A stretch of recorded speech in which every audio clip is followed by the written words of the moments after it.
We all know that feeling, don't we? You wake up, you really want to make a change, maybe exercise more or learn something new, finally remember to drink enough water, Yeah. And there's this huge surge of motivation. You feel totally determined, but then, well, life happens. Always does. That initial spark just sort of fades, the new routine starts feeling like a real chore, and before you know it, you're right back where you started, that feeling of being stuck, just wanting to change, but hitting this invisible wall. Oh, it's incredibly common. And we often fall into this trap of thinking we just need more willpower, more discipline. Right. We blame ourselves when that motivation inevitably kind of disappears. Yeah. But what if that intense motivation isn't really the key at all? What if the real issue isn't you, but the actual approach you're taking to build those new behaviors? Exactly. What if building these small, potentially life-changing habits could actually feel, I don't know, dare I say it, almost effortless? Wouldn't it be nice?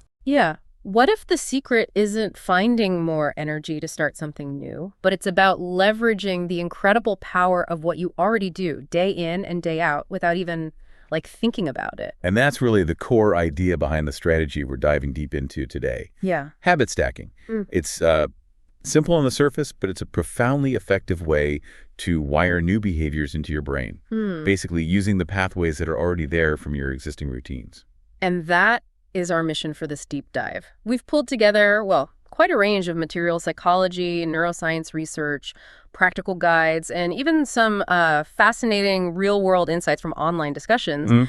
We're going to unpack habit stacking, really explore the science behind why it works so well, look at how you can apply it to pretty much any area of your life, and crucially, identify the potential pitfalls to avoid. Yeah, the things to watch out for. The goal is really to equip you with a practical tool, something you can use to build better habits automatically, just built right into the fabric of your day. Think of it like this.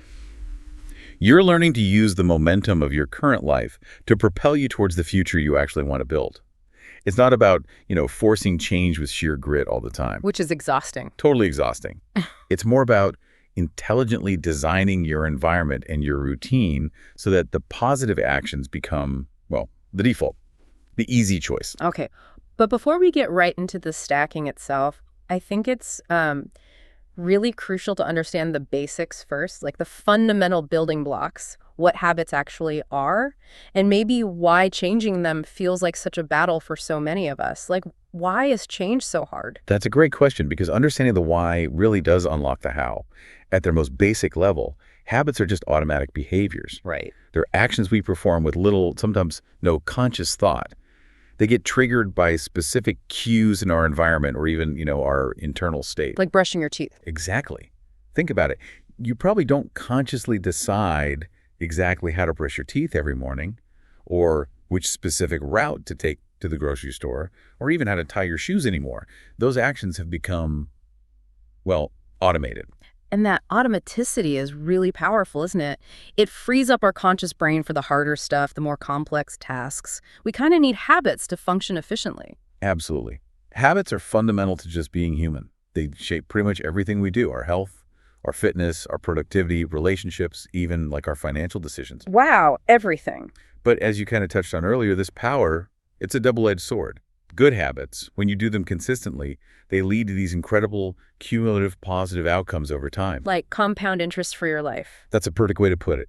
If you save just a small amount every day, or read for 15 minutes, or go for a short walk, these tiny, easy actions compound. They turn into significant wealth or knowledge growth or improved fitness down the line. Time becomes your friend. But the reverse is also true. Oh, absolutely. If you consistently scroll social media mindlessly for hours, or procrastinate on important tasks, or eat unhealthy snacks without thinking, those small, easy negative actions also compound. And then time becomes your adversary, leading to lost hours, missed opportunities, maybe declining health. So time magnifies whatever we feed it, good or bad. Precisely. Time magnifies the effect of both good and bad habits. So, okay, if habits are so powerful, why do we struggle so much to change the ones that aren't serving us? Often the issue isn't a lack of desire or even a lack of trying. Like a lot of the research points out, the problem is often uses the wrong process for change. The wrong process. What does that usually look like? Like, what are people doing wrong? Well, a really common wrong process Yeah. is relying only on external motivation, like that, New Year's resolution surge we mentioned earlier. Right, the January gym rush. Exactly. Yeah. Motivation is fickle. It waxes and wanes. It comes and goes. Trying to just power through with brute force willpower alone is, frankly, exhausting and usually unsustainable. Another flawed process is trying to make changes that are just too big, too fast. The all or nothing approach. Yeah. We try to do a complete diet overhaul and start hitting the gym 5 days a week and wake up 2 hours earlier, all at the same time. It just overwhelms our limited willpower, our capacity for change. Yeah, that definitely sounds like a recipe for burnout and just giving up. So, okay, if relying purely on motivation and making these huge leaps is the wrong process, what's a better way? A much more effective process involves shifting your focus. Instead of fixating solely on the goals, the outcomes or results you want, like losing 20 pounds or writing a book, the sources really emphasize focusing on building robust systems. The processes that actually lead to those results. So if you want better results, maybe forget about the specific goals for a moment and fall in love with the process itself. Okay, that's a really powerful reframing. So instead of thinking, my goal is to lose 20 pounds, it's more like, my system is to consistently make food choices that nourish my body and move my body in ways I actually enjoy. The outcome is just a byproduct of running this system. Exactly right. And a core principle in building these effective systems is recognizing the immense power of small, incremental actions. This is where that concept of atomic habits comes in. Atomic habits. Yeah, these aren't just tiny, easy things to do. They're like the fundamental particles. They're really powerful building blocks of a larger system of intentional growth. I like that imagery. Like the atom, seems small but contains this incredible energy and forms the foundation of everything else. Yes. Changes that might look small, maybe even insignificant in isolation, when you compound them over time through consistent repetition, they yield extraordinary results. It's that principle of marginal gains, the idea that improving by just 1% in lots of small areas leads to this dramatic overall improvement. So it's not just about making change easier, it's about building something sustainable that grows exponentially. Exactly. It's about building a foundation that lasts and leads to that kind of growth. Okay, so we understand habits are automatic, they're powerful, and focusing on these small, consistent processes, the system is key. But how does our brain actually create this automaticity? How does that habit loop you mentioned earlier actually work? Right, the habit loop. It's the fundamental neurological pathway that governs, well, pretty much every habit we have. It's this continuous feedback loop happening automatically in your brain, always in the same order. It has 4 stages: cue, craving, response, and reward. The 4 steps. Okay, let's really break these down. What's the first one? The cue. So the cue is basically the trigger. It's just a piece of information that signals to your brain, hey, a reward might be available soon. Think of it as the first hint that you're close to something your brain wants. Now, this cue could be external, like seeing your running shoes by the door, hearing that notification sound on your phone, walking into the kitchen. Or internal. Or internal, exactly. Feeling bored, feeling stressed, sad, even happy sometimes.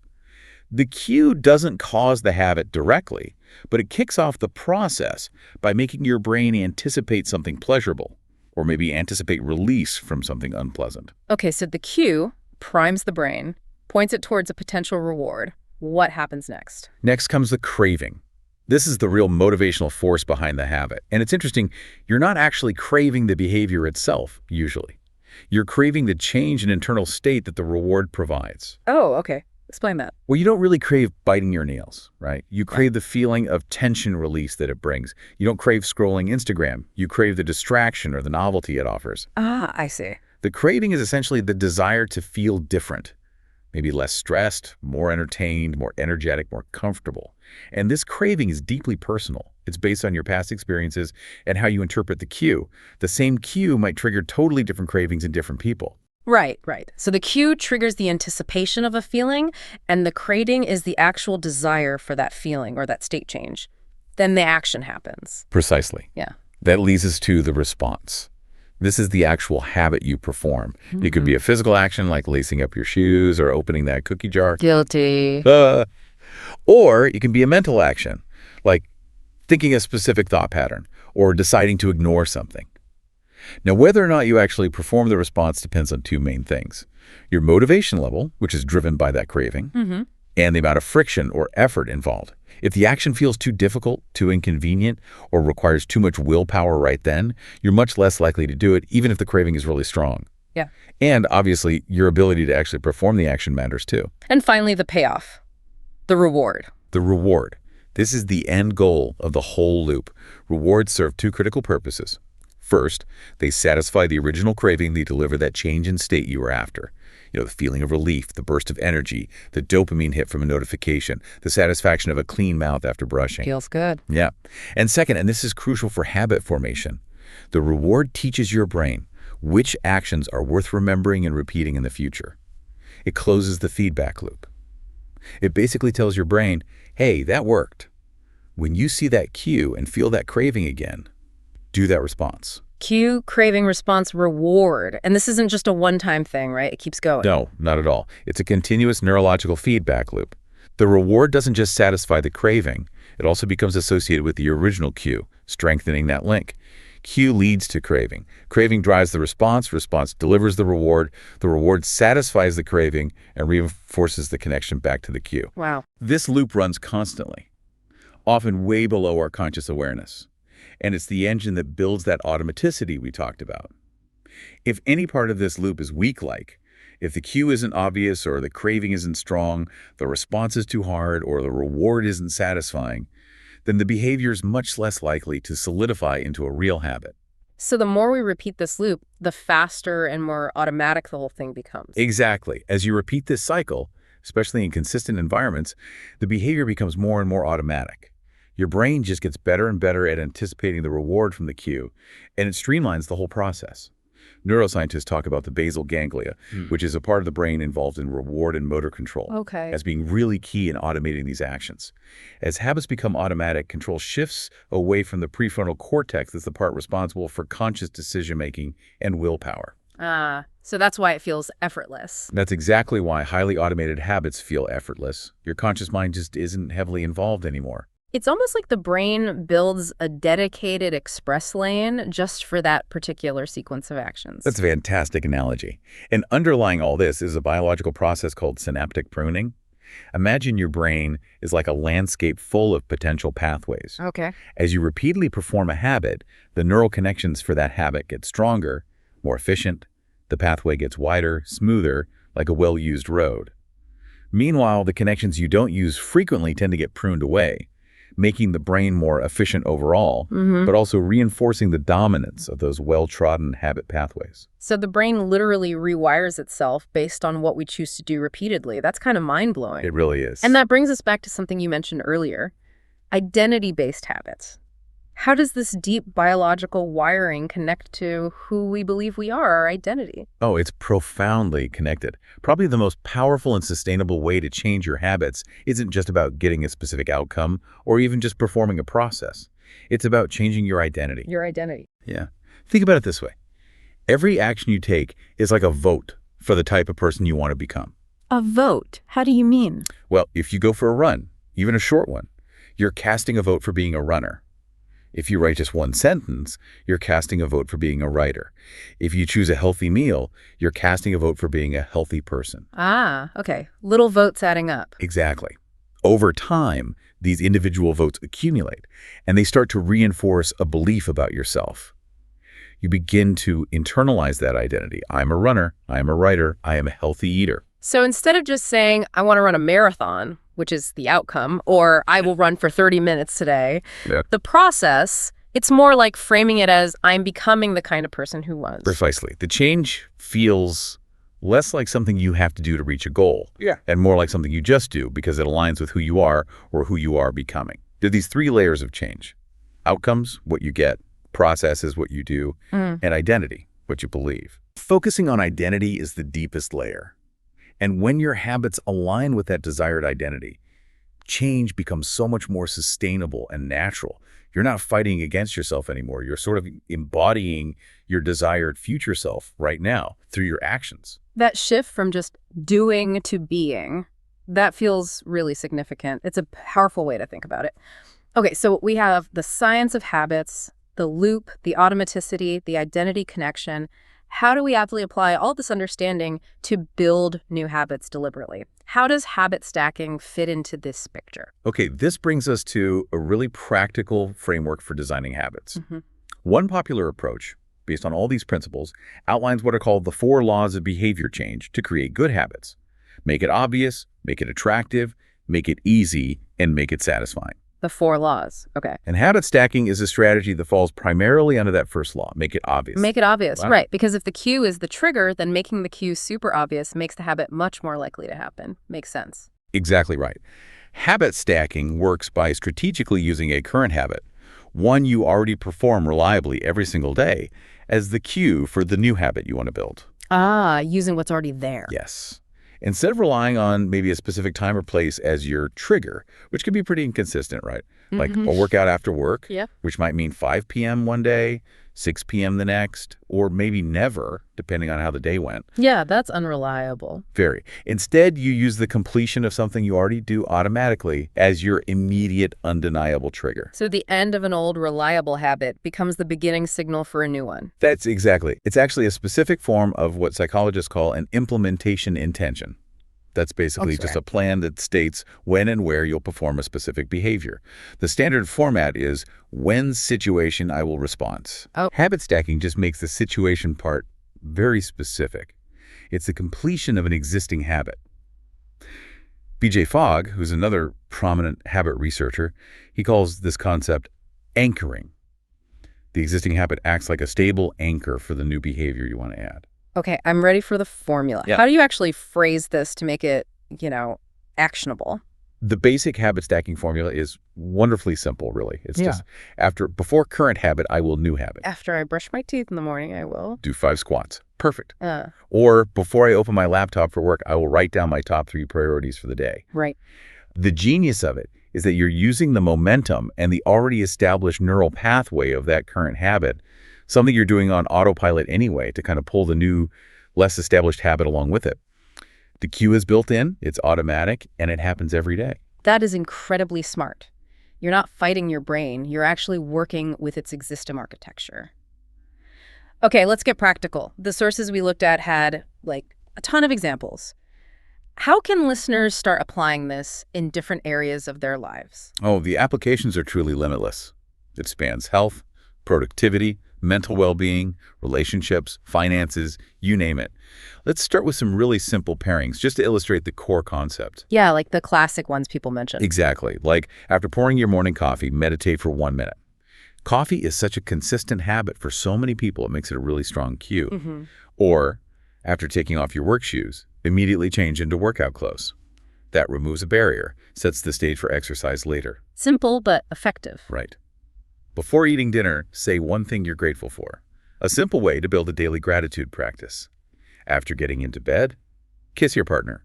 Reinforces connection at the end of the day. Nice. After turning on the shower, do 5 burpees maybe, if you're feeling ambitious.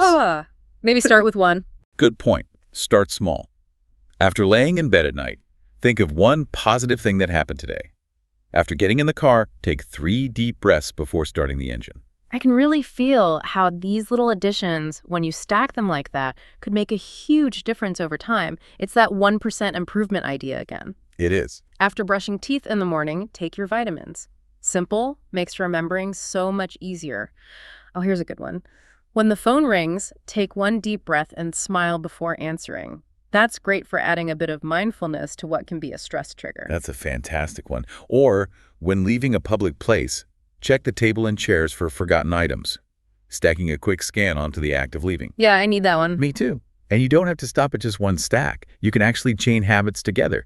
So the completion of one new habit becomes the cue for the next new habit, which is all stacked onto that original current habit. Ah, okay. Like a domino effect. No, kind of. Your morning could look something like this. After I pour my morning coffee, current habit, I will meditate for 60 seconds, new habit 1. Then, after I meditate for 60 seconds, completed new habit 1, I will write my top 3 priorities for the day, new habit 2. And then, after I write my top 3 priorities, completed new habit 2, I will immediately begin my first task, new habit 3. Oh, wow. So you build this whole sequence using the momentum from one task to just launch right into the next one. Exactly. Or think about an evening chain. After finishing dinner, current habit, I will put my plate straight in the dishwasher, new habit 1. Then, after putting my plate in the dishwasher, completed new habit 1, I will wipe down the kitchen counter, new habit 2. And maybe after wiping down the counter, completed new habit 2, I will set out my coffee mug for tomorrow morning, new habit 3. These are all logically linked actions. They follow a natural flow. That seems important. It is. And you could also insert new habits into the middle of existing routines. Let's say your standard morning is wake up, make bed, take a shower. Yeah. And you want to remember to read before sleep. You can stack it like this. Wake up, make bed, place a book on my pillow, take a shower. Now, that book on the pillow becomes this really strong visual cue when you see it later that evening, reminding you, oh yeah, read. Clever. Using a future cue. And habit stacking isn't just limited to these strictly sequential actions one after another. You can also create situation-based stacks using environmental cues or specific situations as triggers. Yeah. Like, when I see a set of stairs, I will take them instead of the elevator. That's a classic active living stack. We should all do that more. You should, or socially. When walking into a party, I will introduce myself to one new person right away, financially. When wanting to buy something over, say, $100, I will wait 24 hours before deciding. Oh, the 24-hour rule. Good one. Healthy eating. When serving myself a meal, I will always put vegetables on my plate first. Minimalism. When buying a new item, I will give something similar away. The one in, one out rule. These use the specific context as the trigger, not just another habit, like when my water bottle is half empty, I will fill it up. Or when closing the trunk of my car, I will consciously check for my keys. Yes, or when I start feeling stressed or anxious, I will close my eyes and take 5 deep breaths, using the feeling itself as the cue. Now, it's worth noting something that came up in one of the sources we looked at, highlighted in an online discussion like in Reddit. Yeah. We've mostly been talking about sequential stacking, one action right after another. But for some people, maybe busy parents or people with really demanding schedules, a form of multitasking is actually their practical way of stacking. Yes. The reality of needing to optimize every single second sometimes. Like unloading the dishwasher while the toaster's running. It's not quite a clean after X, I will do Y. It's more like while X is happening, I will also do Y. Right, using the time slot. Exactly. It's using one activity as a kind of dedicated time slot or an anchor for another one, even if they're happening simultaneously. Yeah.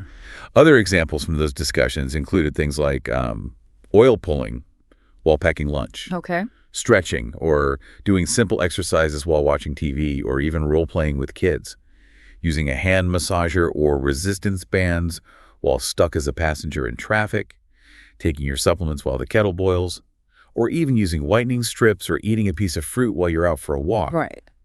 For these people, this kind of simultaneous stacking is the practical way to fit things in when those nice, neat, discrete blocks of time for sequential chains are just, well, scarce. So sequential stacking might offer better focus for some people, maybe less context switching, but simultaneous stacking is a totally realistic approach for others living really busy lives. It's about adapting the principle to your actual reality. Precisely. And looking further at some of the creative ideas from the sources, there are really fascinating applications across all sorts of domains. In learning, for example, one suggestion was, during your lunch break, use a tool like ChatGPT for maybe 20 minutes to learn a new concept. How would that work? Well, you could ask it for summaries of books or analogies to explain complex ideas, maybe generate quizzes to test yourself, or even use it for journaling prompts, meal planning ideas, or structuring a little self-taught course for yourself. That's brilliant, leveraging modern tech and using those existing breaks in the day. Yeah.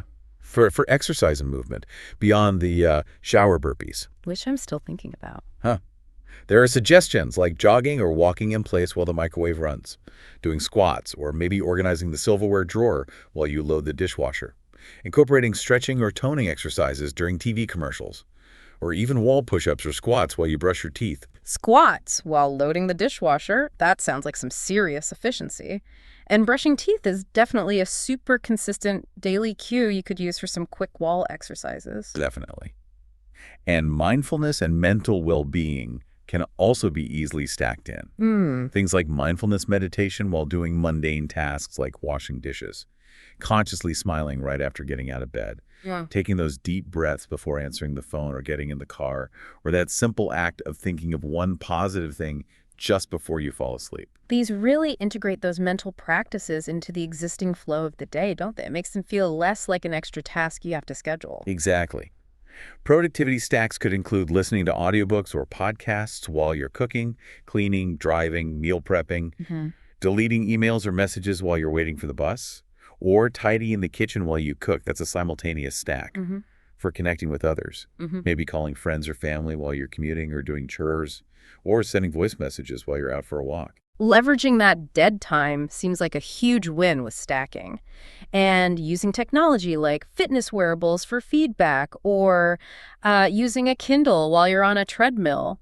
Those are other ways tech can integrate nicely. Absolutely. And the principles even scale up to like professional or organizational contexts. Yeah. Walking meetings are a direct form of stacking physical activity with necessary work discussions. Right. Promoting physical activity through simple cues, like maybe a text message reminder triggered by leaving the office building, as one source described. That's another application. And really, the routines and the culture of an entire organization are built, fundamentally, on the collected individual habits of all its members. It's clear the strategy is incredibly versatile. But, like any powerful tool, there must be ways to use it effectively. Right. And, well, ways to misuse it. What are the real keys to making habit stacking work well, and what mistakes should people try to avoid? Okay, the absolute foundation, the non-negotiable requirement, is selecting a current habit that is highly consistent. Highly consistent. Yeah, we're talking something you do 90%, maybe even 100% of the time, without fail.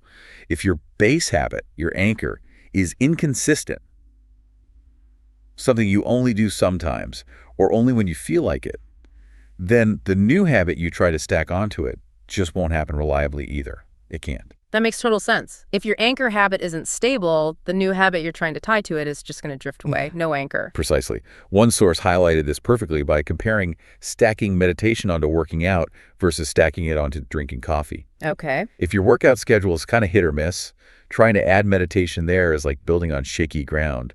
But if you reliably make and drink coffee every single morning, that provides a much stronger, much more consistent trigger. So find something rock solid. Exactly. To find these strong cues, maybe brainstorm a list of things you do every single day without even thinking, waking up, brushing teeth, getting dressed, eating a meal, taking off your shoes, going to bed, turning on lights, or things that happen to you every day, the sun rising, receiving emails, your alarm going off.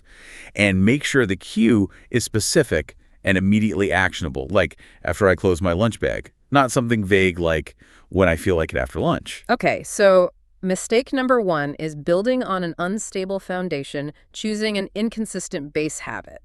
Got it.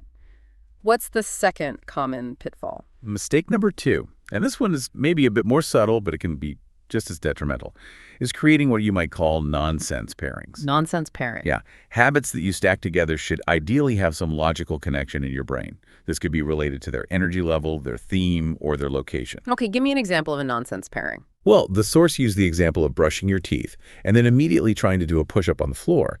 While both might be part of a, wellness routine, they often happen in very different locations. Bathroom sink versus bedroom floor, maybe.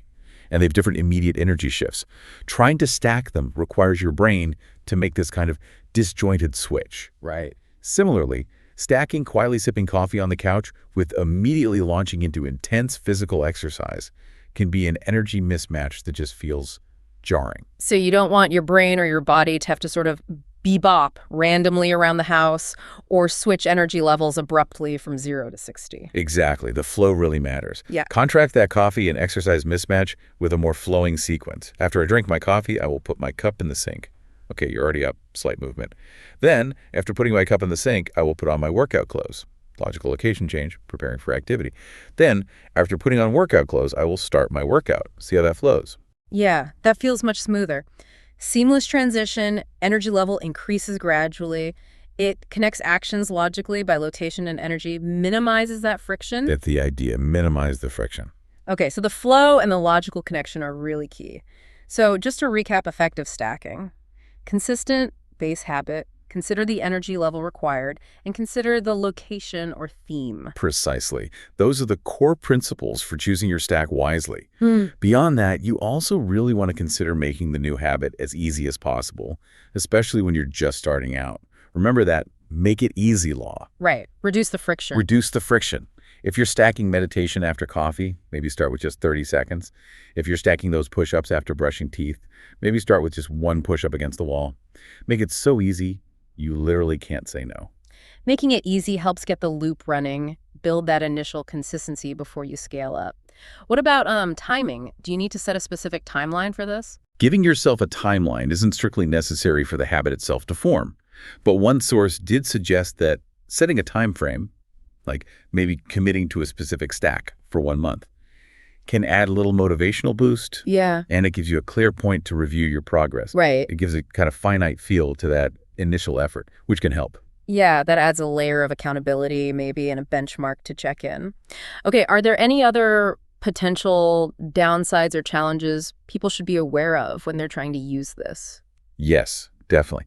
These aren't magic bullets. Yeah. As we mentioned, that simultaneous stacking approach, the multitasking one, that might lead to overstimulation for some people, especially if you're sensitive to task switching. Okay. Another potential issue, and this came up in the online discussions too, is if the new habit you're trying to stack feels particularly unpleasant or like a major chore, Uh-oh. yeah, it could actually create resistance, not just to the new habit, but also to the old habit you stacked it onto. Yeah. The example given was adding shaving to a showering routine. If someone really dislikes shaving, feels tedious, it could actually make the whole showering experience less appealing over time, potentially leading them to avoid the original shower habit altogether. Oh, wow. That's the complete opposite of the intended effect. You're basically poisoning the well of your reliable habit. Exactly. It really highlights that selecting the right pairing is crucial. Yeah. And sometimes a new habit you want to stack needs to be made easier or more attractive, first using those other laws of behavior change before it's really ready to be successfully stacked. Okay.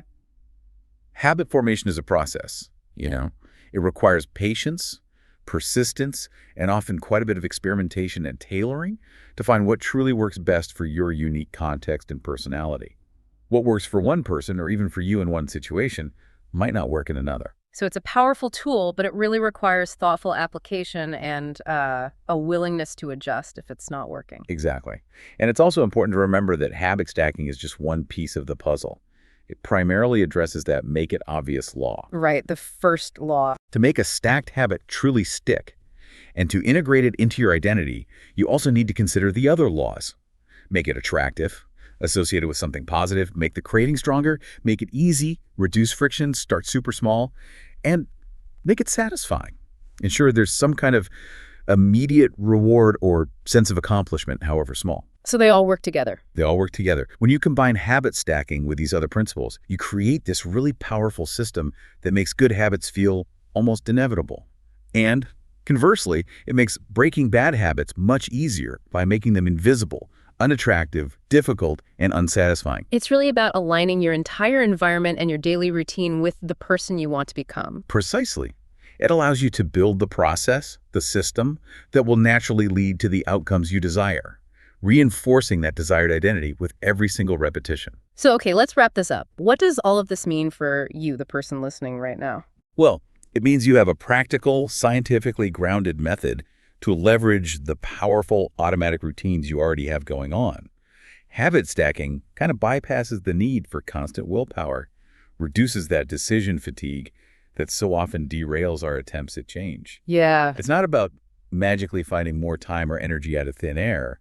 It's about intelligently weaving the positive changes you want to make into the existing fabric of your day. It really is a powerful tool for intentional growth, isn't it? Whether that's gaining knowledge, improving your health, boosting productivity, cultivating mindfulness, whatever it is. By understanding this habit loop and applying the simple habit stacking formula, you can start to deliberately design your days. You can make progress towards becoming the person you aspire to be, not through some daunting struggle, but through these small, deliberate actions built right into the life you're already living. It's about turning those invisible forces of habit from things that might hold you back into your strongest allies, creating real momentum for positive change, just one small stack at a time. This deep dive has really shown how habit stacking is, well, it's far more than just a productivity hack. It's a deep application of behavioral science that uses your brain's own wiring to build this powerful, positive momentum. Hmm.